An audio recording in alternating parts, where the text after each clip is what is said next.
The sharp rhythm of the heart monitor echoed through Dr. Zariah Cole's mind as she rushed down the corridor of Harmony Hill Medical Center. Her shift had been grueling, 12 hours of nonstop cases, and just as she was about to hang up her coat, an urgent call came in. "We need the best ICU doctor on the floor now." The patient was high profile, critical. No time to hesitate. The harsh fluorescent lights cast long shadows over her dark skin, and her temples pulsed from the onset of a headache, but she didn't slow down. Years of working in high-stakes trauma had trained her to override exhaustion. A life was in danger. She wasn't about to let fatigue be the reason someone didn't make it. When she reached the ICU, chaos swirled around her, nurses shouting, vitals, machines chiming warnings, and a sense of urgency thick in the air. Through the crowd, she saw the man on the bed, nearly lifeless except for the faint rise and fall of his chest. Tubes threaded in and out of his body, and his skin glistened, with sweat under the harsh overhead light. Zariah froze for just a breath, taking in the face. Elijah Stone, the elusive, brilliant CEO of Stoneworks Global, a black tech mogul whose name she'd only read about in Forbes, whose innovations had shaped an entire generation. But now he lay broken and barely breathing, his power stripped away, leaving behind only a man at the edge of life. She moved into action, blood pressure plummeting, heart rhythm erratic, oxygen levels sinking fast. The attending resident gave her a clipped rundown. Cardiac failure triggered by a hidden infection that had escalated fast. Too fast. Without hesitation, Zariah issued orders, med dosages, vent settings, crash protocol. Her hands moved with precision as adrenaline surged through her. She'd trained for this, lived for this. And yet this one felt different. Between pushing meds and shouting commands, she stole a moment to really look at him, not as a headline, but as a human being. He was younger than she expected. Strong jaw, high cheekbones, soft beard now damp with sweat. Even unconscious, he held tension in his face, like he was still trying to control the outcome with sheer willpower. Zariah had heard the rumors, how Elijah barely slept, how he gambled everything for the next invention, the next breakthrough, how he pushed everyone, including himself, to the edge. She never imagined he could be brought down by something as simple and devastating as an infection. But here he was, fighting, dying, alone. Hours passed. It became a war of skill and grit. Every minute she fought to stabilize him, to keep him from slipping over the edge. Slowly, the vitals plateaued, still critical, but no longer free-falling. The room emptied until only she and a nurse remained. The monitor beeped with a steady rhythm now. It was progress, but fragile. He wasn't out of danger, not even close. The nurse eventually left to check on another patient, and Zariah was alone at his side. She stood in the stillness, looking down at his face.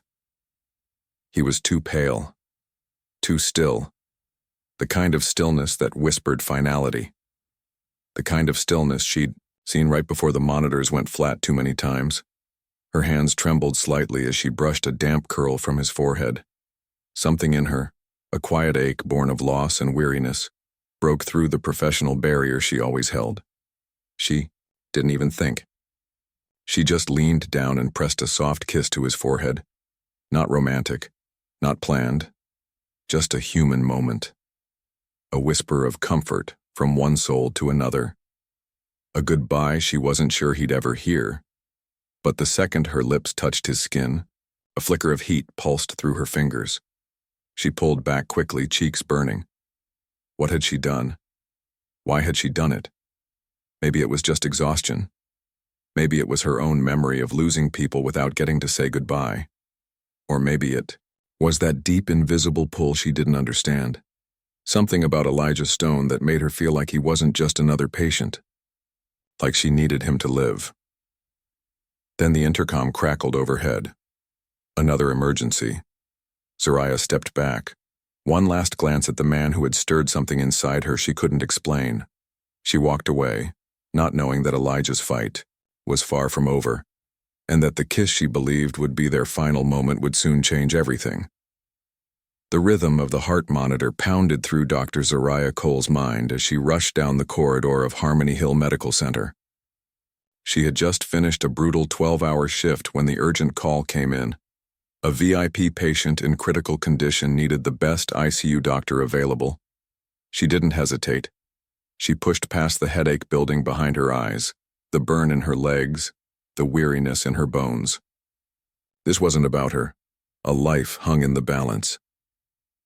As she entered the ICU, controlled chaos filled the space. Nurses called out vitals, machines wailed, and staff moved with clinical urgency. At the center of it all, she saw the patient, a man, barely breathing, his body covered in tubes, machines tracking every second of his fight for life. Her heart clenched when she saw his face. Elijah Stone, the reclusive billionaire tech mogul behind Stoneworks Global. She'd read about him in articles, seen him in interviews, heard stories about his genius and ruthlessness, but none of that mattered now. He was just a man, helpless and fading. Zariah went to work immediately. His blood pressure was crashing, his heartbeat erratic, oxygen dangerously low. The resident beside her quickly summarized. An undetected infection had ravaged his system, leading to severe cardiac and respiratory failure. He had almost died before even making it to the hospital. Zariah barked out instructions, adjusted medications, recalibrated the ventilator. Her hands moved fast, precise, confident. The room spun around her, but her focus locked on Elijah, on keeping him here, alive. As the minutes turned to hours, she fought a quiet war against death. Slowly, the crisis stabilized. His vitals stopped plummeting. Machines found a rhythm again. Staff peeled away. Nurses were called to other patients. Eventually, it was just Zariah alone at his bedside.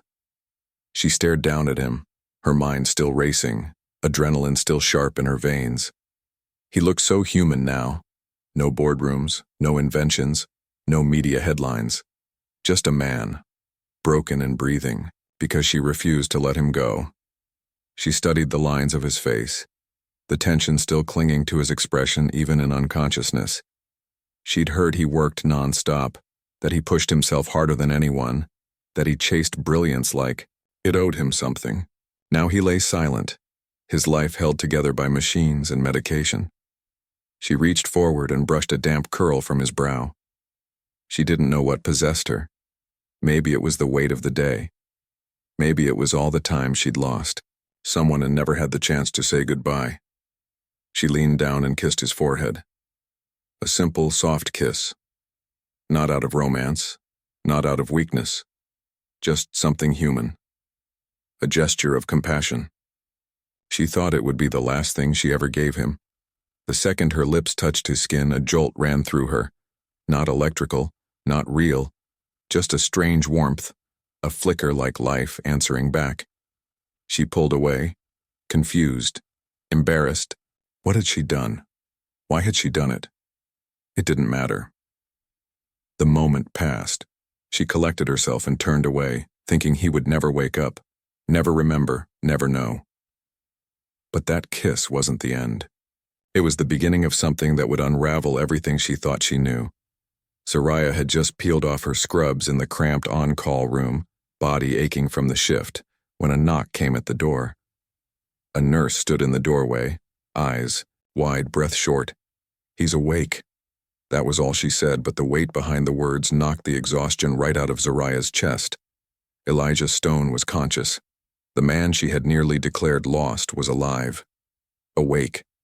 She threw on a fresh lab coat and moved through the hospital corridors with sharp focus. Her steps rapid but steady. Word had already spread. Staff she passed offered brief nods of astonishment. They knew what she'd done. They knew she had kept him breathing when everything else had failed. As she reached his room, Zariah took one breath to collect herself. He might not remember anything. He might be confused, fragile, or angry. But what she feared most wasn't his physical condition. It was the memory of what she'd done in that room. Her kiss. Her moment of vulnerability. What if he remembered? Inside the room, Elijah lay upright, propped by pillows, oxygen cannula in place. IV lines still running into his arm. He looked less like a titan of business and more like a man clawing his way back from the edge. But the moment he saw her, his eyes locked on hers with startling clarity, not confusion, not fear, recognition. A nurse finished updating his chart and quietly stepped back. Zariah moved to the foot of the bed, her expression calm, her voice even. "Mr. Stone, I'm Dr. Cole. I've been overseeing your care since you arrived." The words felt formal, sterile, wrong. She had stood at death's door with him. She had whispered goodbye with her lips against his skin, yet now all she could offer was protocol. Elijah's voice rasped, dry and broken but steady. "You saved my life." The way he said it made her stomach turn with emotion. She avoided his gaze, adjusted his bed angle, anything to keep her composure. "You had a severe infection that caused major complications. We weren't sure if you'd pull through." She felt the words catch in her throat. She didn't want him to hear the tremor in her voice. She didn't want him to remember that moment. He studied her for a long second. "I remember pieces, sounds, alarms, and something else." His brows drew together. Warmth. Like someone was there, holding on. Or maybe that was just a dream. Zariah's heart missed a beat. She forced herself to stay neutral. "Fever dreams can feel very real," she said smoothly, "especially in cases of prolonged sedation." He gave a faint nod, but the way his eyes lingered on her made her wonder if he believed her. She turned back to the chart, began her clinical examination. Reflexes, oxygen levels, muscle response. She asked questions. He answered slowly, his voice gaining strength. Beneath the exhaustion, she could already see it. The spark, the intensity, the fire that had made him who he was. When the nurse returned with his medication and a light meal, Zariah stepped back, giving him space to rest. She started toward the door, ready to leave quietly and slip away without stirring anything deeper. But then his voice came again, steadier now. "Dr. Cole?" She paused, hand on the doorknob. "I wanted to say thank you, not just for the medicine. I heard the nurses talking.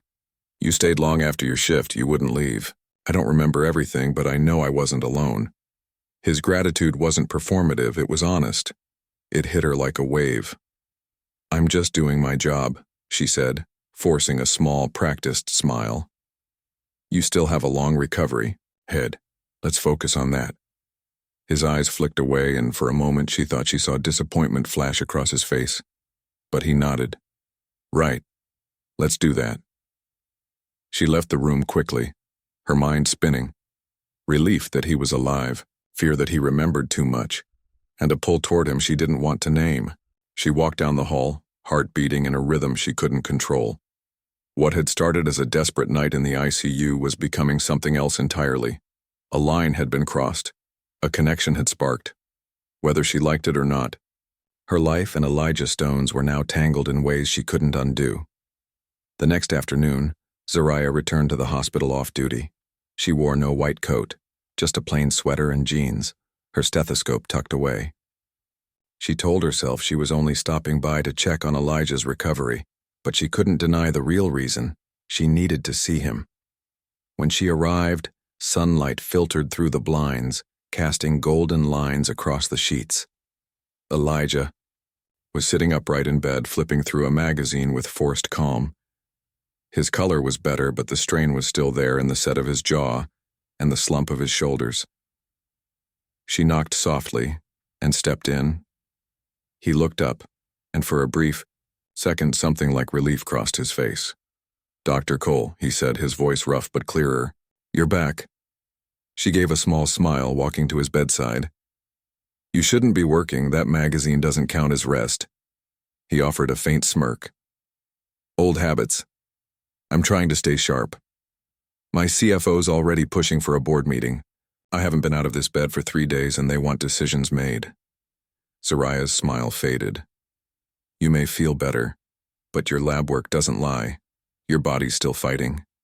Pushing too hard could put you right back on that ventilator." His eyes met hers, something unreadable swimming in them. "Believe it or not, I'm listening, but something keeps nagging me." He looked down at the blanket, fingers twisting the fabric. Since I woke up, I keep catching flashes from that night. Nothing clear. Just fragments. Sounds. Light. And one thing I can't explain. I remember a touch. Warmth. Maybe even lips. It felt real. Zoraya's heart jumped. Her face remained steady. Her voice calm. It's common with high fevers. Delirium. Your mind tries to comfort itself with familiar sensations. Dreams and reality blur. He looked at her, quiet for a moment as if searching her face for truth. She held his gaze without blinking. Finally, he nodded, though a shadow of doubt lingered. Makes sense, I guess, she exhaled silently. That was close. Before she could excuse herself, the door swung open. A tall man stepped in, dressed in an expensive charcoal gray suit. His frame was broad, his eyes cold and calculating. Zoraya recognized him immediately. Cyrus Banks, chief financial officer of Stoneworks Global. Rumors about him drifted through the hospital. Arrogant, shrewd, the kind of man who played chess with people's futures. He barely acknowledged her.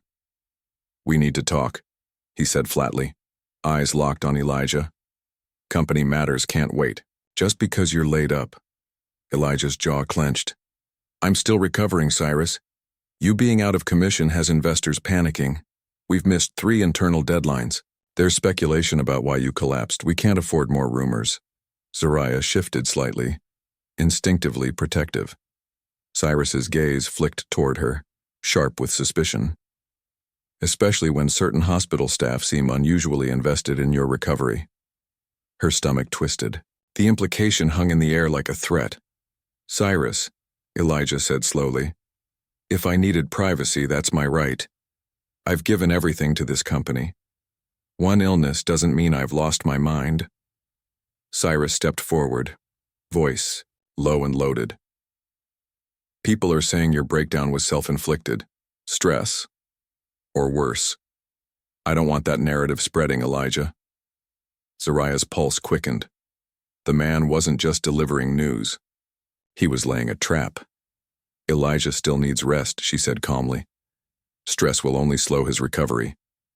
Cyrus turned toward her, face tight with disdain. "Of course, doctor. Your concern is touching." Elijah didn't miss the jab. "We'll talk later, Cyrus.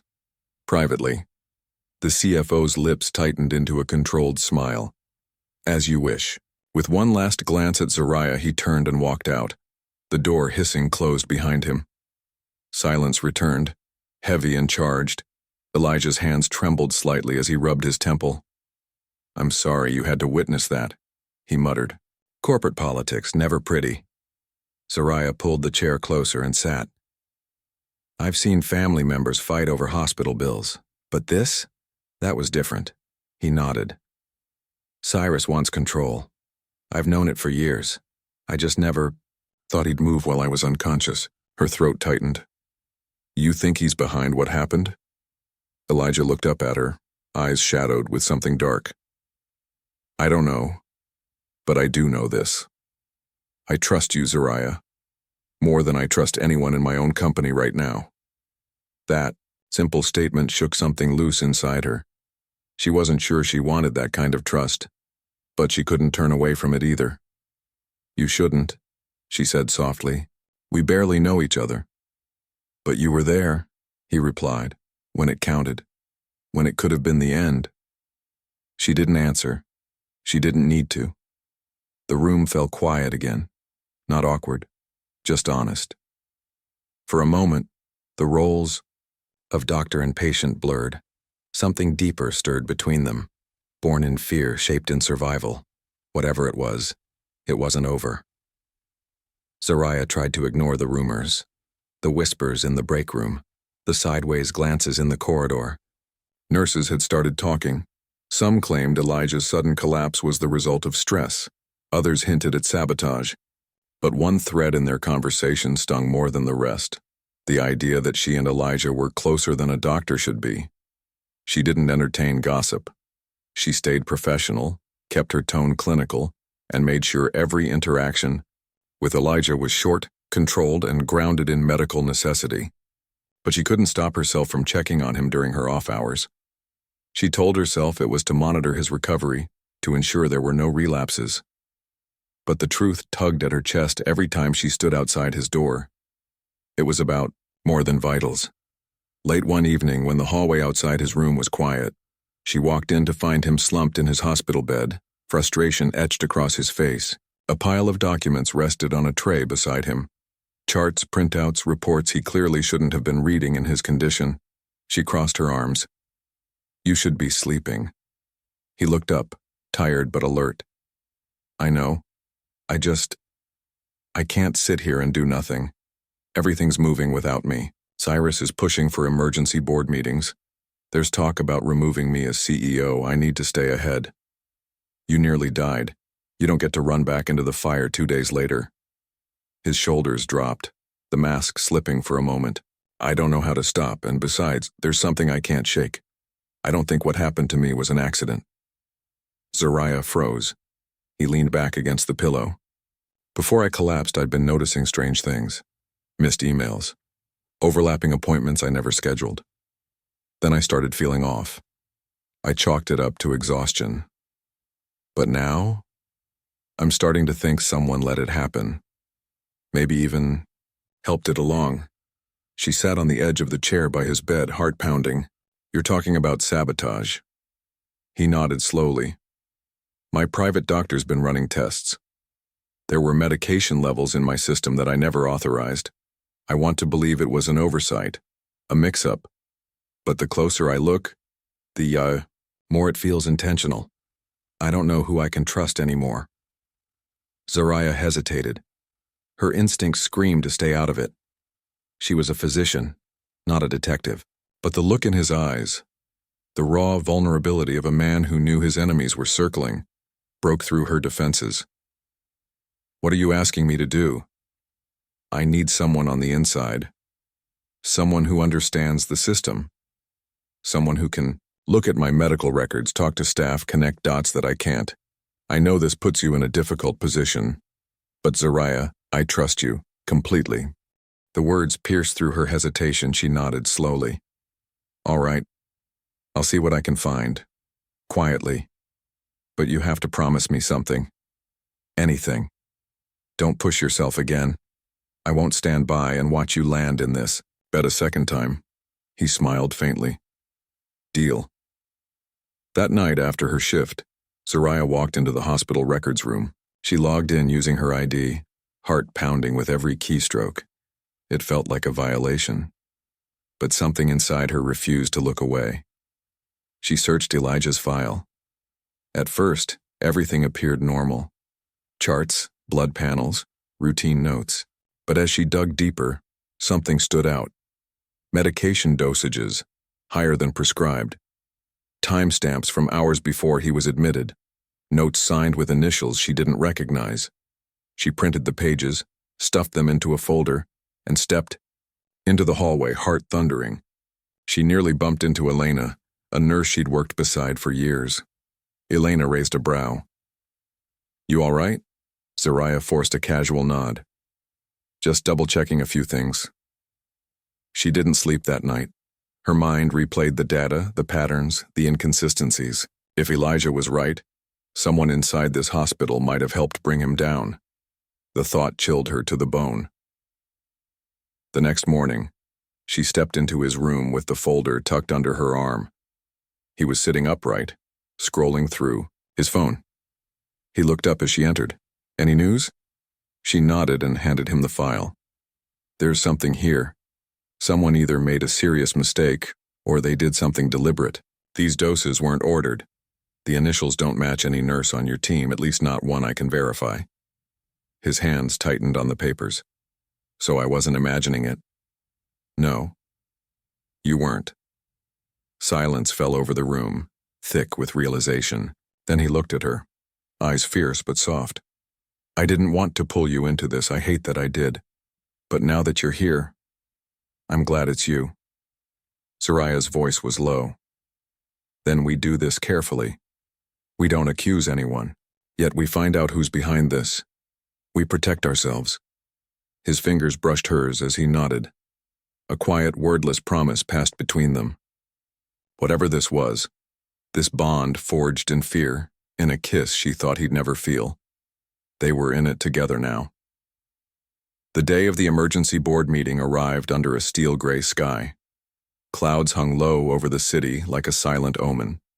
Inside, Harmony Hill Medical Center. The halls bustled with routine, but for Zariah, everything felt different. The air felt tighter. Every footstep echoed louder. Elijah had asked her to meet him in a secluded corner of the hospital's rehab wing, where renovations kept foot traffic light. When she arrived, he was already there, seated in a wheelchair near a wide window that overlooked the parking lot. Even weakened, dressed in a black hoodie and joggers, he looked like he was preparing for war.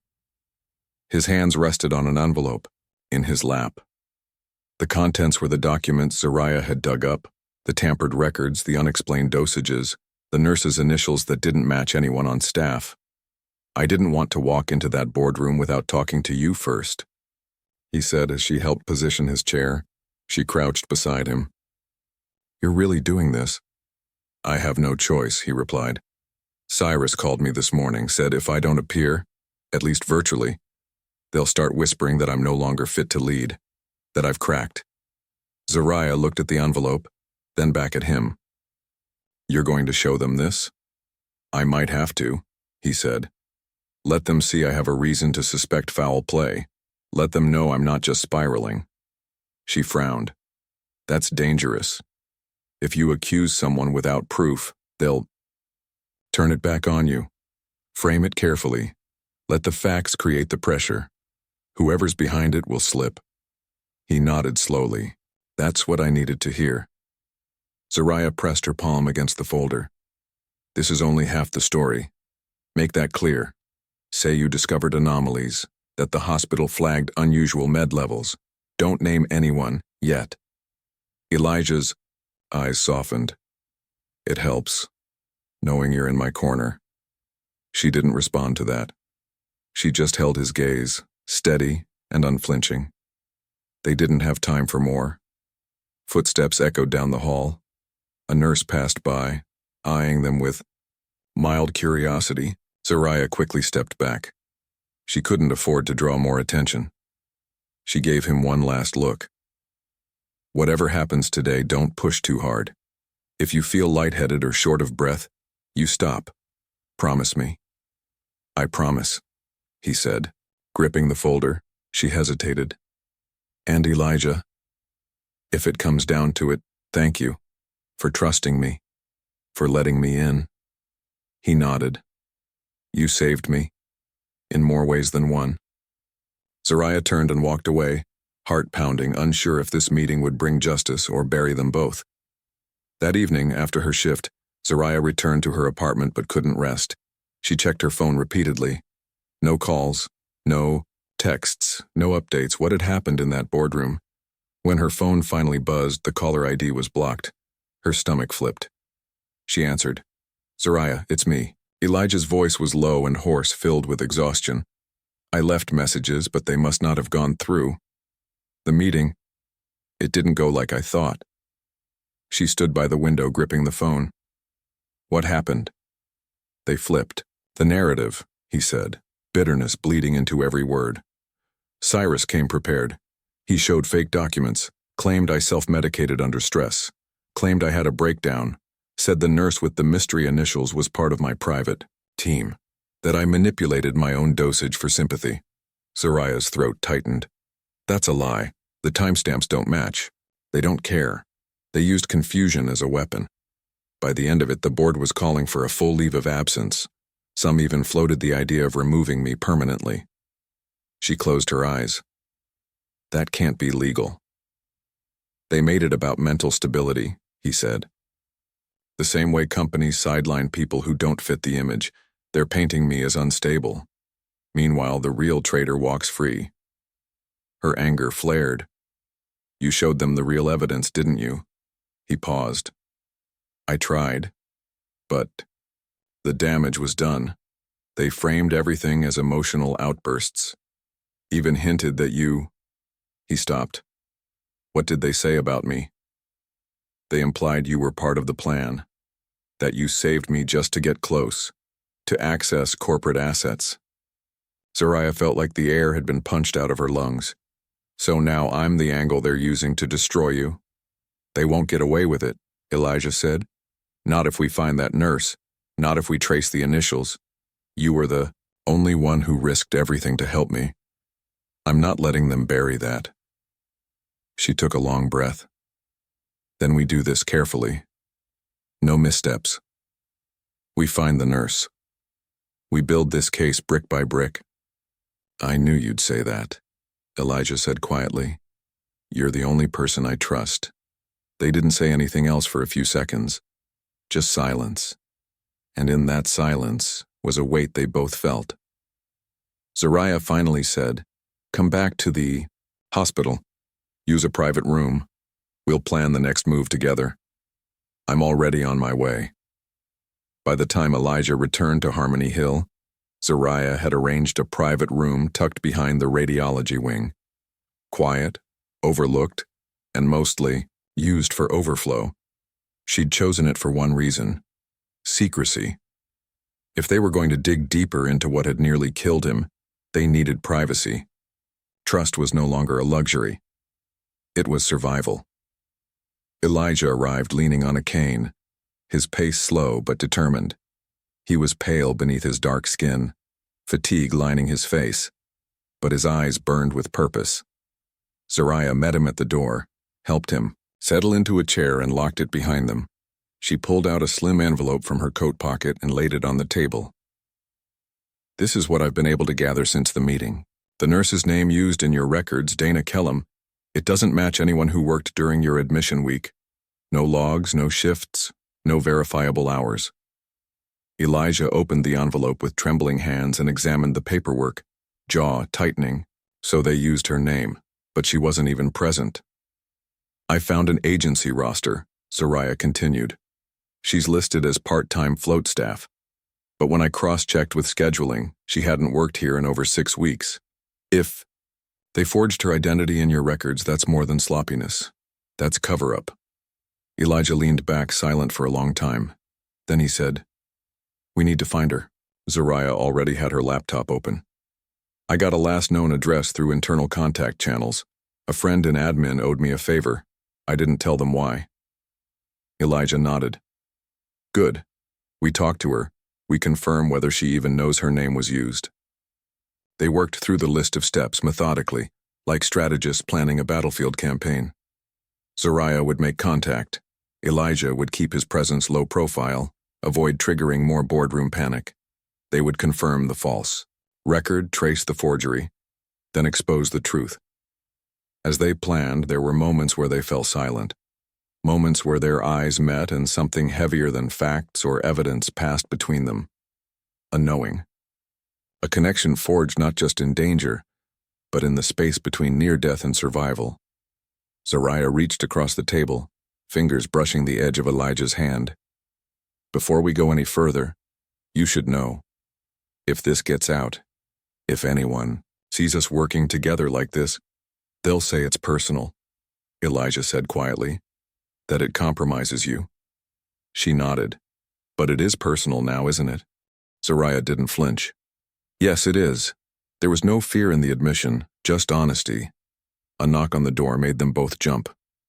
Soraya quickly gathered the papers and slid them under a stack of charts as Elijah adjusted himself, trying to look like a patient in quiet consultation. She opened the door a crack.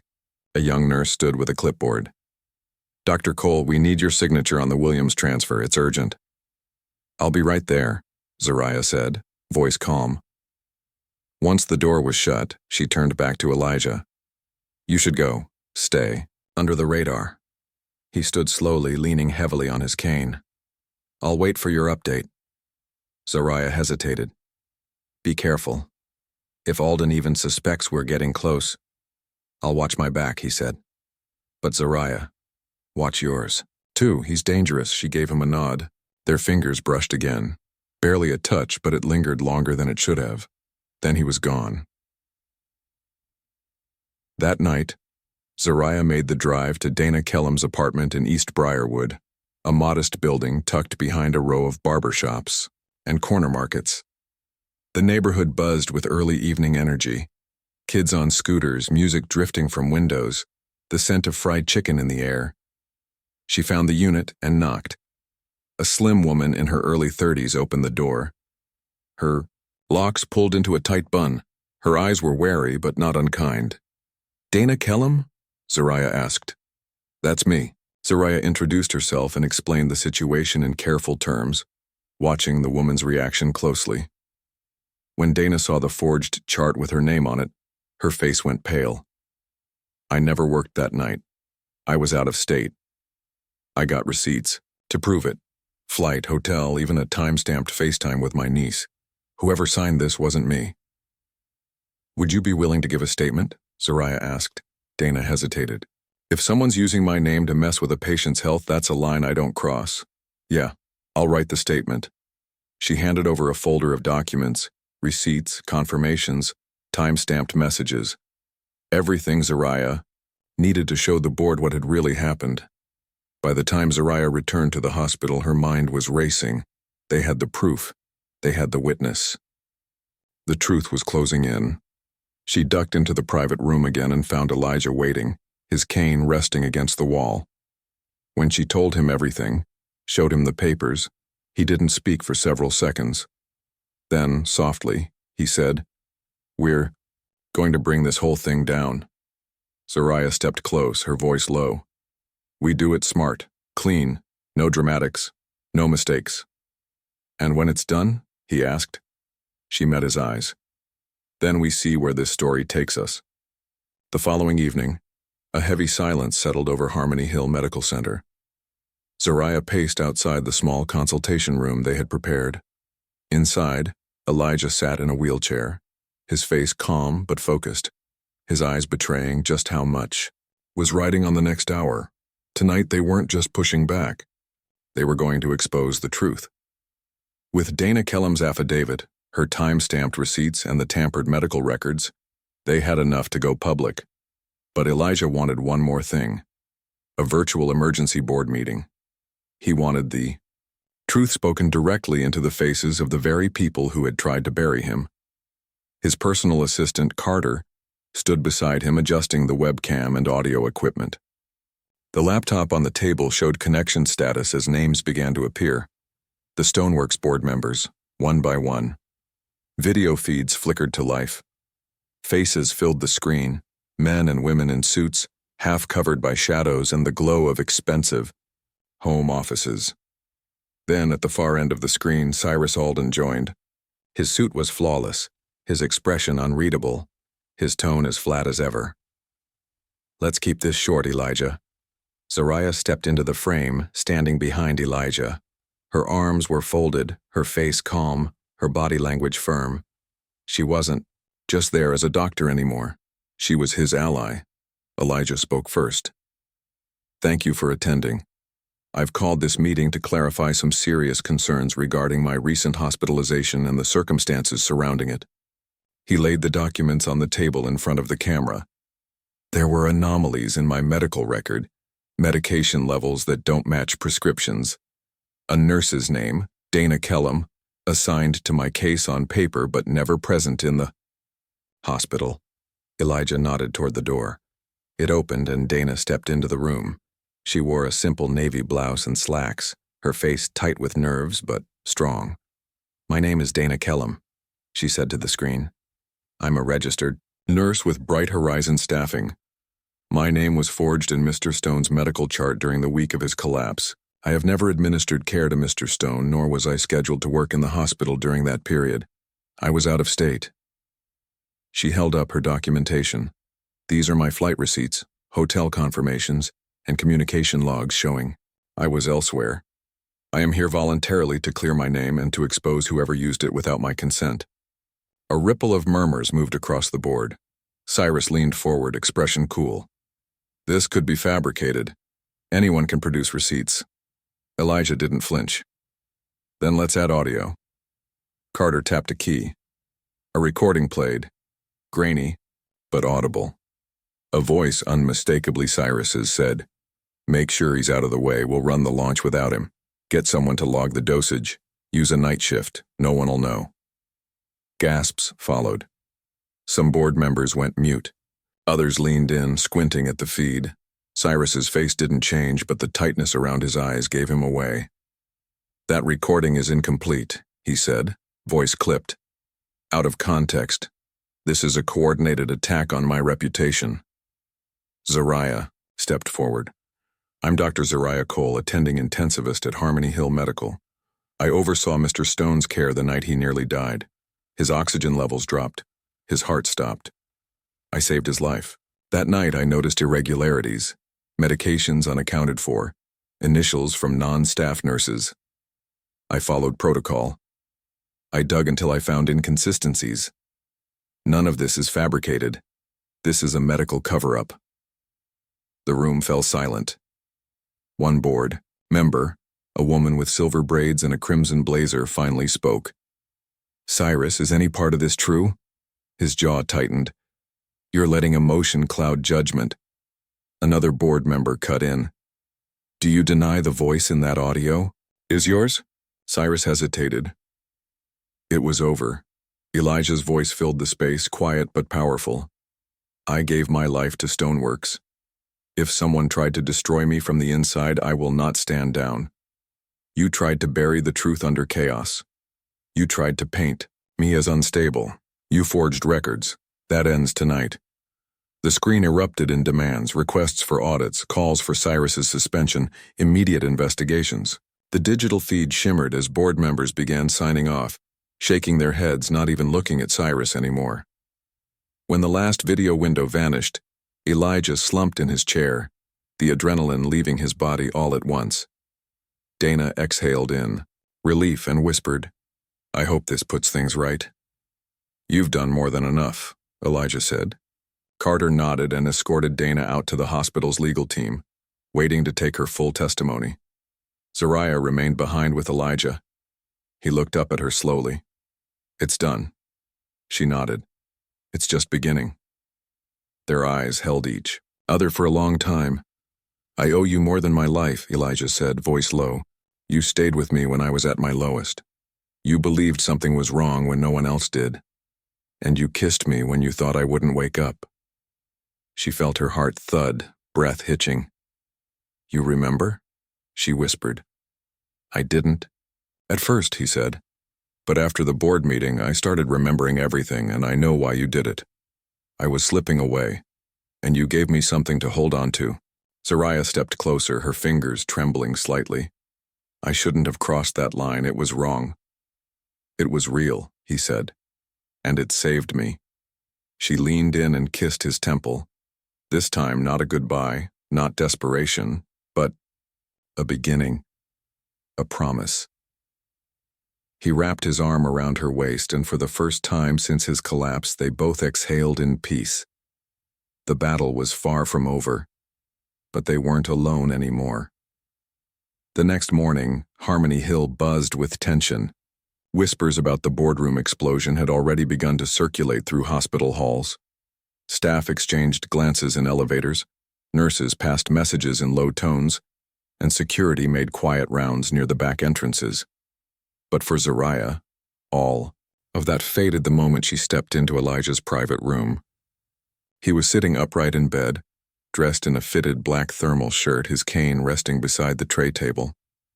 His complexion had improved, color returning to his skin, but fatigue still pulled at his eyes.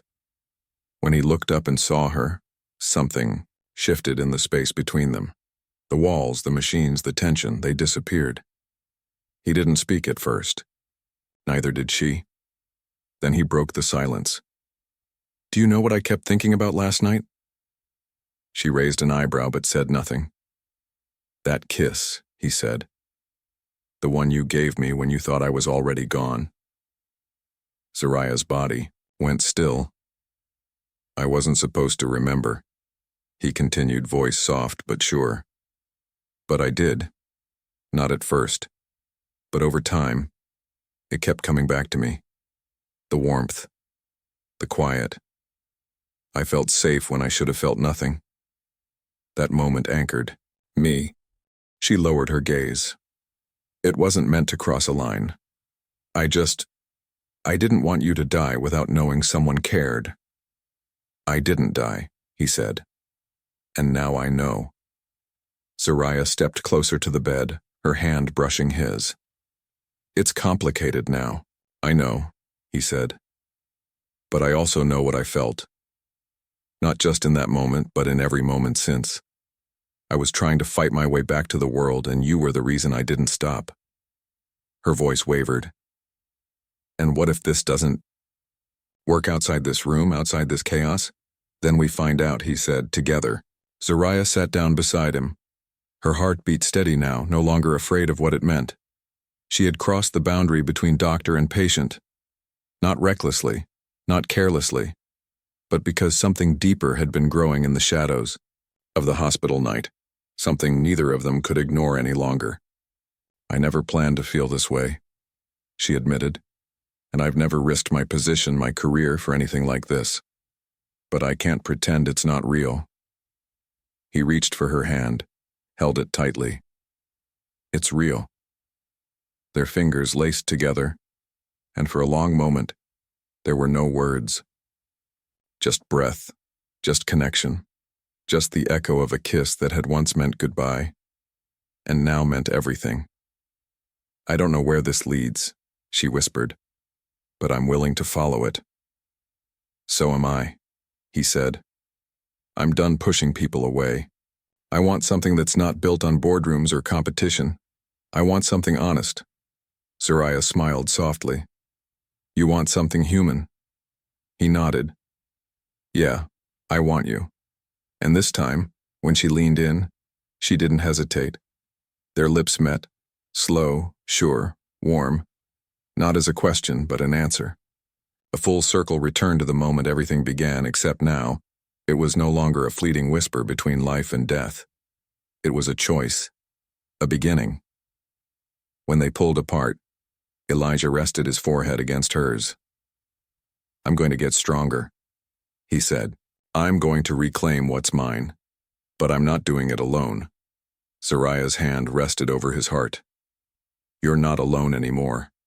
Whatever storms came next, media attention, legal fallout, professional lines blurred beyond repair, they would face it together. Because one desperate kiss meant to comfort the dying had sparked a love that refused to fade. The warmth of their kiss still lingered as Soraya stepped out of Elijah's room later that afternoon. The hospital buzzed with the usual rhythm, paging, announcements, squeaky carts, nurses weaving through the halls, but she moved like someone walking through a different world. Inside her chest, something had shifted. This wasn't just about protecting a patient anymore. It was about protecting a man who had become something more than she'd expected. Something personal. Something powerful. She ducked into a stairwell and sat on the bottom step, running her hands over her face. For the first time in her career, her professional boundaries were no longer her armor. They had been cracked open by a connection she couldn't deny, and a war she hadn't chosen. Her phone buzzed, a text from Elijah. Board vote pushed to Friday. Cyrus is spiraling. Press is sniffing. We don't have much time. Her fingers hovered over the screen before she replied. We'll finish what we started. Stay sharp. I'm still with you. That night she returned to her apartment, a modest one-bedroom in the middle of Eastwood Heights. She tried to distract herself with medical journals, case notes, even music. But her mind kept circling back to the memory of Elijah in that bed, eyes clear, voice steady, saying, I want you. But even love born in crisis doesn't protect you from what comes next. The next day at the hospital, 2 administrators from legal services approached her during rounds. Their tones were polite, their expressions unreadable. We'd like a word, Dr. Cole. In private. She followed them to a small conference room. One handed her a folder. Inside was a formal notification. Stoneworks' legal counsel had launched an internal inquiry into her conduct during Elijah's care. There were allegations of conflict of interest, professional overreach, and unauthorized access to restricted records. Soraya kept her voice level. And who exactly submitted these complaints? The woman across from her didn't answer directly. The board will be reviewing all decisions made during Mr. Stone's stay. You'll be given an opportunity to respond. Zariah nodded once, stood, and left the room. She made her way back to the ICU and found a quiet corner to breathe. This was how they fought back. Not with facts, but with fear. They couldn't disprove the evidence she had brought forward, so they were trying to discredit her instead. Later that evening, Elijah messaged her again. "I heard. I'm sorry, this is how they move when they're cornered. I'll shut it down." She replied instantly. "Don't. That'll make it worse. We finish what we started. Clean. Precise. Truth first." He responded with a single word. "Together." The following morning, Zariah met with the hospital's chief of staff. She laid everything on the table, the timelines, the medication discrepancies, the nurse forgery, the audio clip. She didn't speak emotionally. She didn't beg for trust. She just told the truth. And when she left the room, she knew she'd just placed her entire career on the line. But she didn't feel fear. That night, Elijah called her. She answered on the first ring. "I want to show you something," he said. "Come up to the rooftop." It was after visiting hours, but she slipped through the elevator staff access anyway.